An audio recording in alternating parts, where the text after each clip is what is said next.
Hi, and welcome to a special bonus episode of Higher Ed. I'm Luda Sahara. Higher Ed was conceived as an outlet for Jewish students on campuses across the country, and we've been proud to feature their voices over the past few months. Today, however, we're going to shift things a little and talk to someone in a key leadership role about how they address anti-Semitism on their campus. In March, we were fortunate enough to sit down with Chancellor Andrew Martin of Washington University at the Never Is Now Summit in New York. Washington University, or WashU, is a private university in St. Louis with a sizable population of Jewish students. Through his leadership, Martin was able to avoid so many of the conflicts that occurred on other campuses across the U.S. after October 7th. Here's my conversation with Chancellor Martin. Today, we're at Never Is Now at the Javits Center with 4,000 people here for the largest gathering on anti-Semitism and hate in the world. And we have the really, really special opportunity to welcome Chancellor Martin to the Higher Ed podcast. I know that many students would be thrilled for the opportunity to sit down with the university chancellor at a time like this. And so I'm really honored. You've been a leader at multiple institutions. Can you tell me in a few sentences what makes WashU unique in your eyes? Sure. Well, first, thank you for this invitation. I'm really pleased to be able to sit down with you today and have this conversation. I think the thing that makes Washington University truly unique is that we're a community that is deeply committed to the idea of collaboration. That's true among our students, it's true among our faculty, and there's a real intentionality focused on lifting everyone up so that everyone can achieve their full potential. Lots of universities talk about collaboration, but I tell you, when you visit WashU, you're able to spend time with our students, spend time with our faculty. It feels palpably different than many other university communities. It's definitely a university I'm hoping to visit in the near future. You should come visit us anytime. Yes, I would love to. So I was excited to learn that your area of expertise, your academic background, is actually in free speech. And what a unique position to be in, to be university president, having this background. So I know that universities often strive for institutional neutrality on political and global issues. How do you personally approach that principle, especially in moments of crisis like the start of the Hamas and Israel war on October 7th? It's a great question. I've been teaching a course called Free Speech on Campus since I came to WashU in 2019 as chancellor. In fact, I just taught 40 or so undergraduate students this weekend, which was a really terrific experience. For us, and I think true for every academic institution, free speech is sacrosanct. I mean, it really forms the foundation for everything that we do. The reason why it's so important is that for us to explore any issue, but particularly controversial issues, it's really important for every idea to get out on the table. Even ideas that one would find repugnant or ideas that one would disagree with vehemently. There is, though, a subtlety, and the subtlety is that while freedom of expression is of paramount importance, it's also important that we approach that in a serious, dignified, civil fashion. Right? And that's the thing that really unwound on many college campuses over the last 18 months. And not only did that create environments where some students didn't feel welcome, didn't feel that they could be part of the community, but it also meant that important issues of the day got distilled down into little sound bites and yelling at one another as opposed to deep substantive conversation. Yeah, I mean, I can really appreciate that you acknowledge that a lot of the speech that was being used on campus made certain communities, like the Jewish community, actually feel unwelcome. How do you feel universities can do their best in making sure that speech is ensured for all sides, even when one side isn't maybe the most popular in the university's culture? I think it's actually pretty easy. You need to be clear about what your institutional values are. You need to develop policies that are consistent with those institutional values, and then you need to enforce them. And if you're able to do that, and you're intentional on bringing different communities to the table and to bring different communities together, I think you can create an environment where all different groups can feel welcome. I can say that, I'm really proud of our student affairs leadership at WashU, the way in which they work with student groups of all different types to ensure that every group, including our Jewish students, are able to express themselves and be an important part of our community. Without the enforcement, we have no way of knowing if the university's rules will be upheld if we will be kept safe. And so I appreciate you acknowledging that. Some people argue that campus anti-Semitism is an issue of academic freedom, but some people say there's a moral crisis. We can remember times in the past where universities have taken moral stances on very, very egregious things such as racism and hate, which we support, but we haven't seen this kind of moral stance from all universities when it comes to anti-Semitism, when it comes for support of terrorism. Where do you see the line between free speech and hate speech on campus? Well, I think it's a really complicated question because the courts in the United States have never defined what hate speech actually is. There's certain categories of speech, harassment, true threats, and the like that aren't constitutionally protected and certainly not welcome on our campus or on any other campus. The distinction is subtle in certain ways. One of the things that I've consistently spoken about on our campus, not just with regard to anti-Semitism, but I've been explicit about talking about anti-Semitism and it having no place on our campuses for years, is something that I talk about quite regularly, is we have to talk about our institutional values. It shouldn't be difficult for a university president to stand up in front of a community and say, hate is not welcome here. And that's true. It's certainly true for anti-Semitism. It would be true for black racism or anything else. And you raise an important point about double standards. One needs to have a set of principles. The overarching principle is that hate has no place on our campuses, and then everything else follows from that. Well, first of all, I want to pause and say thank you for your leadership and thank you for your strong stance on this. I did connect with some Jewish students on your campus before this interview, and they were grateful, incredibly grateful. It does make a difference. These words that you say are powerful. Thank you. So I gave you a little background on myself. I was a student activist. So I was working in the president's office, and I understood how the institution worked. I understood the official processes, the official way to put complaints. And I and students across the country, we became very frustrated because we started to feel like the students who were breaking the rules, who were setting up in campus, vandalizing campus, saying hateful things and slurs, were almost rewarded by being offered a conversation, being offered a seat at the table with the administration, whereas we intentionally chose to follow the rules, use the proper channels, often felt like we got the shorter end of the stick. We weren't heard. But I really wanted to take this opportunity to ask your opinion. What would you recommend Jewish students do to help stand up for their own safety, to actually be heard by their university? Should they start a petition?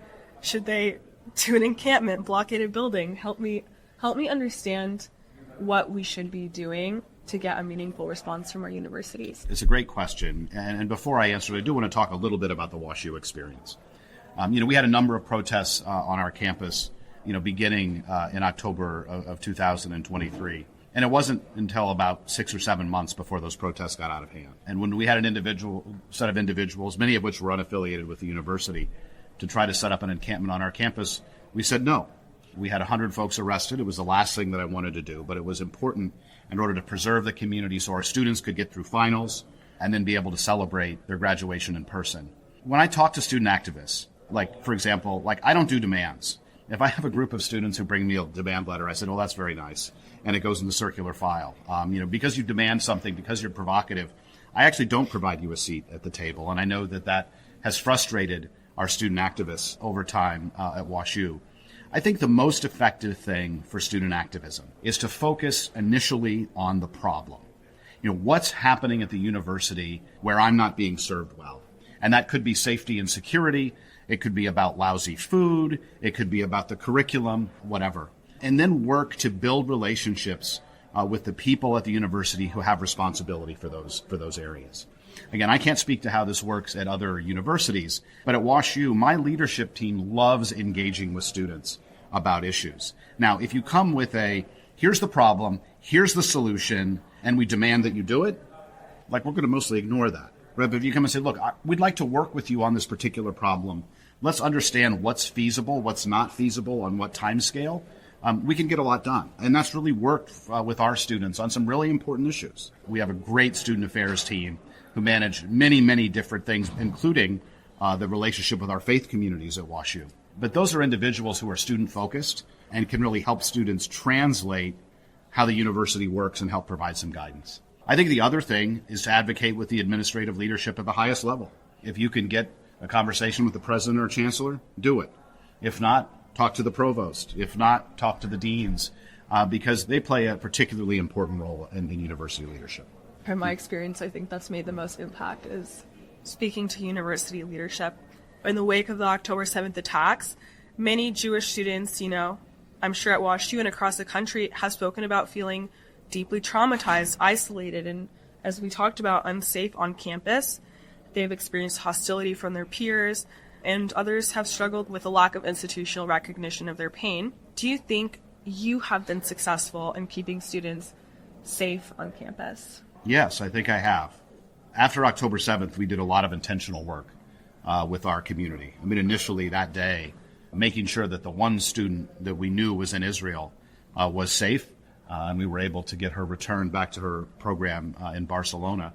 But the end to begin to work and reach out to students who we knew had connections with Israel, working with our partners at Hillel and Chabad to begin to have those conversations. It turned out that was our fall break weekend, so most of our students didn't return to the campus until that Tuesday. But we began very proactively, very personally reaching out. Not issuing a bunch of statements and everything else, although I certainly commented on the horrific terrorist attacks and showing, my remorse for everyone who was affected by the situation. But we began very quickly interacting with those communities. I can tell you that 2 weeks after the attacks was Parents' Weekend. We had many parents from around the country who were very worried. They were seeing the national news and were expecting to see what they were seeing on the national news playing out. And that was not the experience at WashU. And I think that our students, including our Jewish students, really were able to continue to lean into their identity and to rely on one another in a truly traumatic moment. I want to circle back to you talking about the removal of the encampment and the decision to bring in law enforcement. Mm-hmm.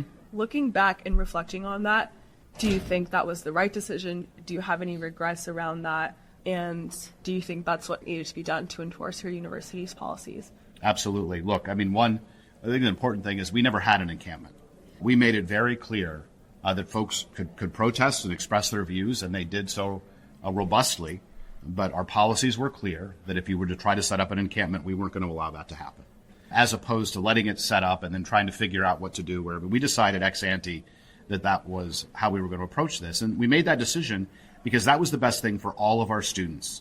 It was the best thing for our entire community. And one of the regrets that I have is we might not have communicated that clearly to as many of audiences as we would have liked. One of the things that we've learned is that younger folks tend to get their information in different ways than us older folks.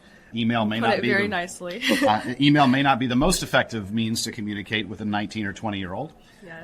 And that's something that we've really been working on and making sure that there's absolute clarity about what our policies are.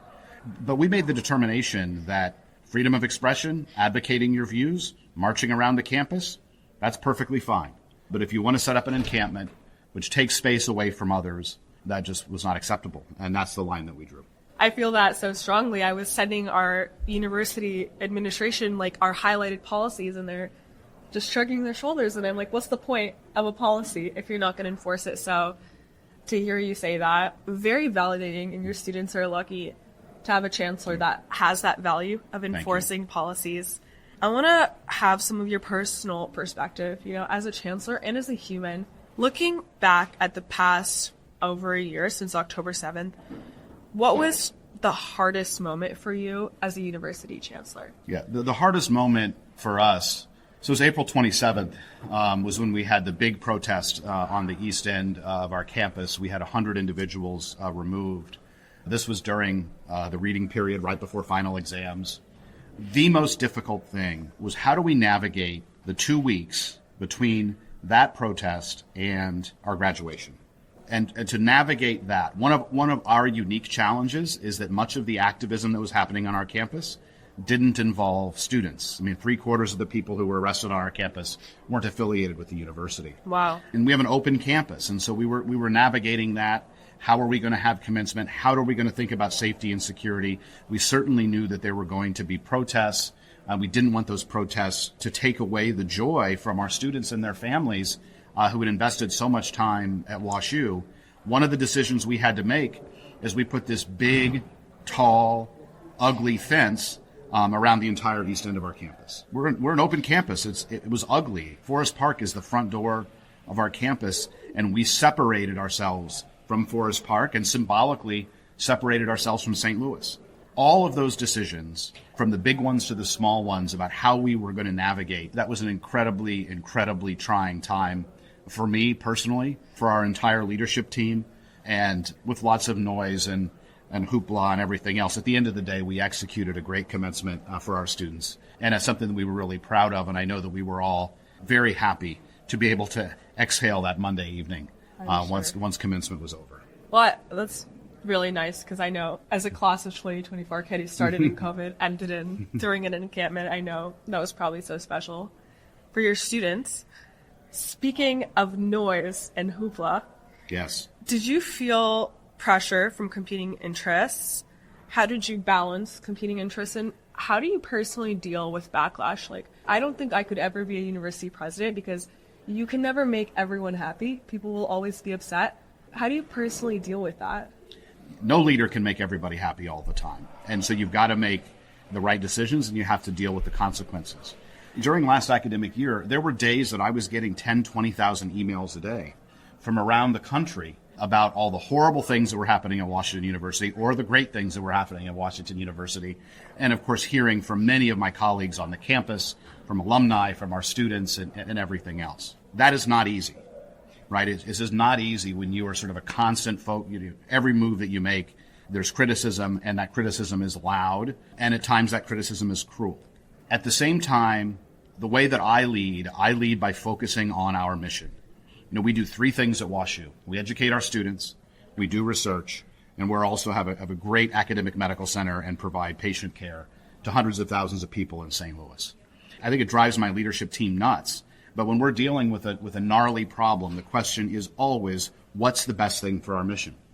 You know, for our educational mission, what's the best thing for our students? And we're going to think it through, and we're going to make a decision. And so long as we've made a decision in good faith, knowing it was the right thing for our educational mission, the right thing for what we're doing in research, I'm happy to take the heat. It's sort of my job to take the heat. And during the events of last academic year, our leadership team really gelled in important ways, focused on all the different things that we do, from safety and security to interfacing with faith communities, for how our faculty and staff organize themselves, that we really were able to pull together in a mission-focused way. And as a leader and someone who thinks about leadership, looking back on the last year, what would you have done differently if you had the chance to relive the past year? Yeah, I think that the biggest thing that we would have done differently, and in fact we began doing differently coming into this academic year, has to do with the clarity of what our policies are. I mean, simple things like making sure that all your policies are at a single place, not spread over a number of campus websites, to be able to communicate in multiple modalities, not just through email, to ensure that our expectations are clear.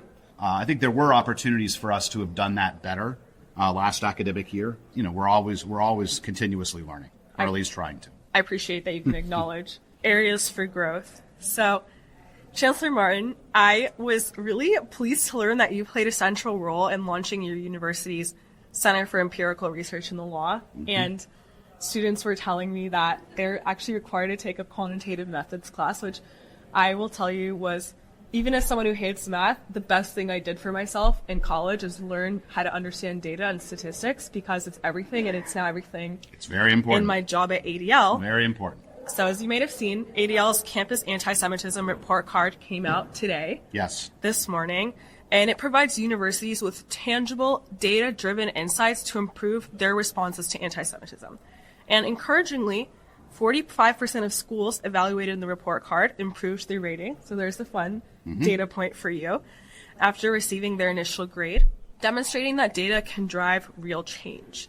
So as someone who deeply values empirical research, how has ADL's report card and similar data sources helped your university move in the right direction? And what impact have you seen in using these tools to create meaningful institutional change? Yeah, I mean, one of the things that I'm really proud of is how seriously we took the effort that ADL led last academic year for the first report card, we got this data request. It's in the middle of a very complicated time in our university's history. But we knew that our institutional values, particularly around inclusion, were totally aligned with the ADL. And so we really leaned into the exercise, and that was really helpful for us. I mean, we discovered things that we were doing that at least the chancellor didn't know about. And for us to be able to pull all of those things together and sort of look at what we're doing in totality, finding some holes about some things that we could be doing differently or doing better, I think was a really valuable project for us. Well, I'm so glad to hear that it was a productive and useful tool to you. And I'm also very grateful that you guys engaged in the process, because the report card wouldn't be the success it is. It wouldn't be meaningful unless universities engaged with it and found it helpful, despite it being a challenging time. So thank you for doing that. And lots and lots and lots of questions. Lots and lots and lots of questions, but that's how we make good data, as you know, from your background. Correct. So I want to talk about looking forward. How do you think this experience has changed you as a leader and even as a person, or if it has at all? So I think it has in two ways. I mean, first, it really doesn't matter what the particular episode is, but when you as a leader are dealing with a really complicated, high-dimensional problem with lots of emotion and a lot of disagreement, that it does help and sharpen your focus. And I think for me and the leadership team at WashU, what we've been living through has allowed us to work more effectively as a team and also to be able to really focus on what's most important and sort of deal with the consequences. I think for me personally, I'm not the most emotive person in the world. And last year in particular, I was called on over and over and over again, not to be this super rational, linear, academic leader, but to just be a human in fellowship. In this case, with students and with alumni and with parents. That's not a modality that is inherent in me.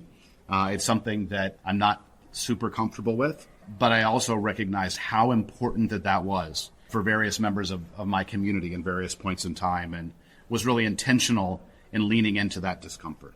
Students often feel very disconnected from their administrations, from university presidents, and sometimes we forget that you all are humans too. You go through real human emotions and challenges and conflicts. And so I know this is a more solemn question, but what was your darkest day as university chancellor, and how did you personally deal with that outside of your work? My most difficult day in the last year and a half was late last spring, when one of our undergraduate students passed away. She had just gotten home from college, had a very significant food allergy, passed away, and I happened to be on the East Coast, so I was able to travel to her funeral and burial and then the family Shiva thereafter. And it was heartbreaking. During that time, I had some of the members of my leadership team who knew the student personally with me, which was very helpful. And I came home that night and gave my wife and my daughter a big hug, and really put everything in perspective. Thank you so much for being vulnerable. I know That's not easy for That's you. That's not my jam. It's not your jam, but we're all in this together. This is a safe space. I think so many university presidents and chancellors can learn a few lessons from you. Not everyone has been able to handle this with such moral clarity and with such an ability to be able to accept backlash, but to stick so firmly to your university's mission and to your values. So if you had the opportunity to send one message to every university president or chancellor across the country about handling these issues, what would it be? The one thing that I would say, and this is group agnostic, this would be equally true for our rural first-generation students. It's true for our Black students, true for our Catholic students and our Jewish students and our Muslim students. It is really important as a leader to do whatever you can to build personal connections with as many of those groups that live on your campus as possible. And I'll say that that's really hard to do. I mean, university presidents, our schedules are absolutely impossible. And sometimes it has to be done not by the president or chancellor personally, but by members of their team. But to build those relationships early on are important, and particularly important because you never know what next issue is going to present itself. You know, I was invited many times when I came back to WashU. I've been on the faculty for many, many years and left the University of Michigan for a bit and came back I was transitioning in the fall of 2018. I began in January of 2019. I was regularly invited, both to Hillel and Chabad and also to the Catholic Student Center and other meetings as well. And I would show up just to get to know people and for me personally to learn about faith traditions that were not my own. And those relationships were so important as we came together as a community to navigate what we had to deal with last year. What role has the Jewish community played in helping you navigate this post-October 7th? How have you leaned on them to navigate this? I mean, this is a community that has stepped up to be helpful in so many ways. Both the leadership of both our Chabad and Hillel have been great partners. We don't always agree on things all the time. That's a good thing. And we're able to argue about it, and that's a good thing. But at the end of the day, we're always focused on what's best for our students. The St. Louis Jewish community, which is a group that we have good relationships with, but after October 7th really made sure that we were closely aligned because they had very significant concerns about what was happening on other university campuses. They wanted to make sure that that wasn't happening at WashU. And we have 60,000 members of the Jewish community in St. Louis. It's quite a significant part of the St. Louis population. And then there are some of the national organizations. I mean, AJC, the ADL, and others provided resources and resources that we leaned on. We did some great training for my leadership team, and then we broadened it out. If I had a question about what's the right way to think about this, I could pick up the phone. And whether that's calling somebody on the campus, whether it's calling someone from the St. Louis Jewish Federation or a national resource was really valuable and really helpful to us. I work in the regional office now, and we are excited and we're happy and grateful when universities choose to reach out to us for support because we're ready and we have the resources. A big audience of this podcast, and I think the people who may be most distressed in this whole situation are parents.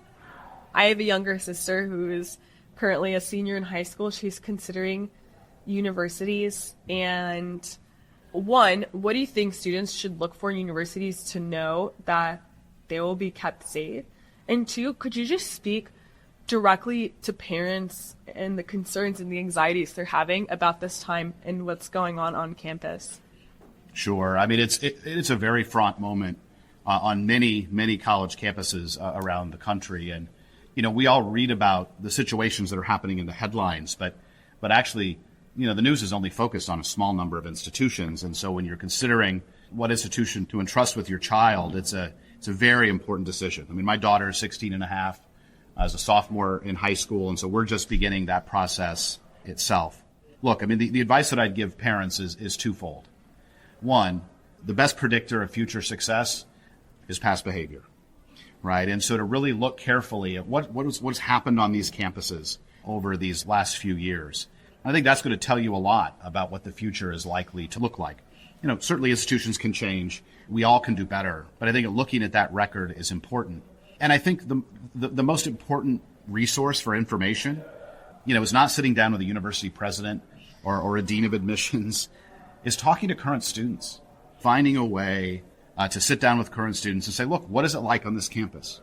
I'm not Jewish, and neither is my daughter. But if I were the parents of a Jewish student today, I would send my kid to meet with Jewish students and say, what is it like for you on this campus? Is this a campus where I can lean into my religious identity, where I can celebrate with my peers and colleagues? And do you feel supported by the institution? Current students are the ones who are going to be able to answer that question honestly, without spin, I think. Wonderful advice. And I will pass that along to my mom and sister.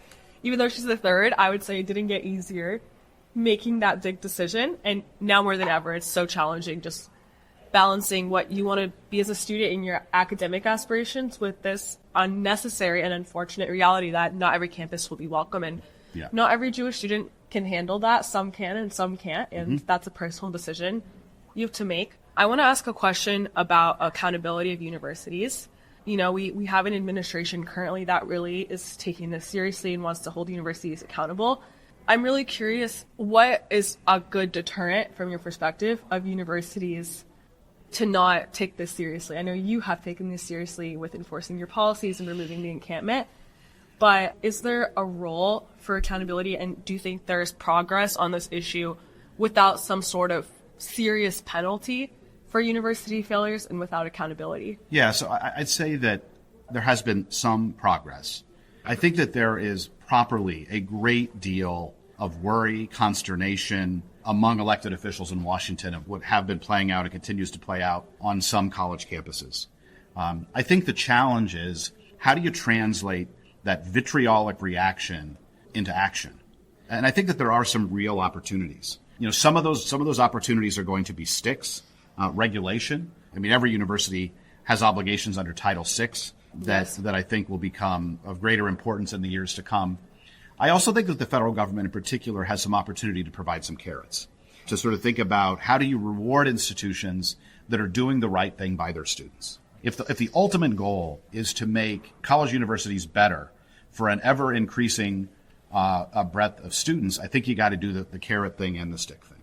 Wow, that's very interesting. I always hear about the stick and the penalties, and to hear from you personally, the carrot element as well, it makes sense.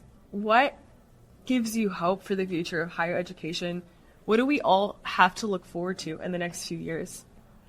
The thing that gives me hope are our students, right? I mean, if I think 10 or 20 or 30 years from now, you're going to be the ones leading these institutions, not me, right? And I know how thoughtful our students are. I know how resilient they are in incredibly turbulent times. And of course, I'm very bullish on the Washington University community. I mean, that's sort of my job. But I think it's also borne out by what we've been able to accomplish.